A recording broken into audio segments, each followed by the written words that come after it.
అందరికి నమస్కారం తెలంగాణ ప్రజలారా, ఒక్కసారి కల్వకుంట్ల డ్రామారావు మాటలు వినండి. మీరేం చేస్తున్నారు అంటే, ఒక్క ఇటుక కట్టినవా, ఎక్కడన్నా ఒక ఇందిరా మిల్లు కట్టినవా, ఒక కాలువ కట్టినవా, ఒక ప్రాజెక్టు కట్టినవా, హైదరాబాద్లో ఒక కొత్త బిల్డింగ్ కట్టినవా, ఏవిలో ప్రజలకు పనికొచ్చి ఒక పని చేసినవా? విన్నారుగా తెలంగాణ ప్రజలారా, 10 సంవత్సరాల పరిపాలనలో వీళ్ళు ఏ ఒక్క నిరుపేద వ్యక్తికి కూడా డబుల్ బెడ్రూమ్లు ఇయ్యని చాతగాని పార్టీ బీఆర్ఎస్ పార్టీ.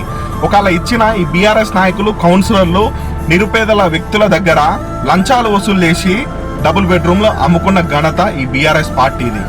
ఈరోజు డ్రామారావు కాంగ్రెస్ గవర్నమెంట్ గురించి, రేవంత్ రెడ్డి గారి గురించి ఇందిరమ్మ ఇళ్ల మీద దుష్ప్రచారం చేస్తున్నాడు. ఇందిరమ్మ ఇల్లులు ఇచ్చింది, సొంత ఇంటి కల నెరవేర్చింది ఈ కాంగ్రెస్ ప్రభుత్వం. రేవంత్ రెడ్డి గారు ఎగ్జాంపుల్, నిదర్శనం ఈ వీడియో చూడండి.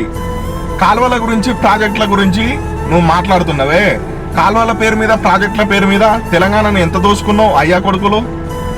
మీరే కదా దోసుకున్నది తెలంగాణ ప్రభుత్వాన్ని మొత్తం.